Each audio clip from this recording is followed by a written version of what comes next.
So இந்த painting பார்த்தீங்க அப்படின்னா மீனாட்சி அம்மன் டெம்பிளில் இருக்க ஒரு ஸ்கல்ப்சரை இன்ஸ்பயர் ஆகி தான் இந்த பெயிண்டிங்கே பண்ணேன்.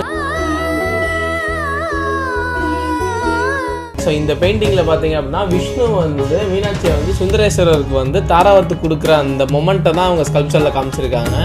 ஸோ அந்த மீனாட்சியோட ஸ்டோரி பார்த்தீங்க அப்படின்னா ரொம்பவே இன்ட்ரெஸ்டிங்காக இருக்கும். அதாவது எப்படின்னா மலையத்தோச் பாண்டியனுக்கும் காஞ்சனா மாலைக்கும் வந்து பார்த்தீங்கன்னா ரொம்ப நாளாக வந்து குழந்தை பாக்கியமே இல்லை. ஸோ அதனால் அவங்க வந்து ஒரு யாகம் பண்ணுறாங்க. ஸோ அந்த யாகத்தில் பார்த்தீங்கன்னா ஒரு 3 வயசு குழந்தை, பெண் குழந்தை வந்து வருது. ஸோ அந்த குழந்தைக்கு பார்த்தீங்க அப்படின்னா 3 மார்பகம் இருக்குது. ஸோ அதை பார்த்தோன்னே எல்லாருக்கும் ஒரே வியப்பாக இருக்குது. ஸோ அந்த டைமில் வந்து ஒரு அசரீரி கேட்குது. அசரீரியில் என்ன சொல்கிறாங்க அப்படின்னா இந்த மாதிரி வந்து அவனுக்கான வரன் கிடைக்கும் போது அந்த 3வது மார்பகம் வந்து மறைஞ்சிரும்ன்ற மாதிரி சொல்கிறாங்க. ஸோ அவங்கள வந்து நார்மல் இளவரசி மாதிரி வளர்க்காம அவங்களுக்கு வந்து நல்ல போர்க்கலைகள்லாம் சொல்லி கொடுத்து ஒரு வீரமங்கையாக வளர்க்குறாங்க.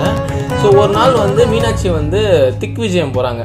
ஸோ அப்போது வந்து லாஸ்ட்டாக வந்து கைலாய மலையை நோக்கி போகிறாங்க. ஸோ அங்கே பார்த்தீங்க அப்படின்னா சிவபெருமானை வந்து நேரில் பார்க்குறாங்க. அதான் ஃபஸ்ட் டைம் அவங்க பார்க்குறாங்க. பார்த்தோன்னே வந்து பார்த்தீங்கன்னா காதல் வயப்பட்டுறாங்க.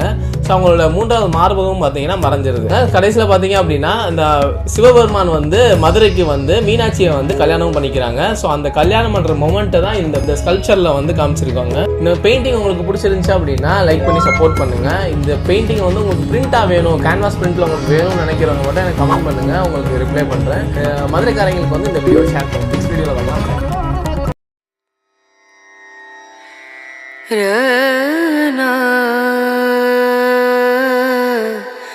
Ra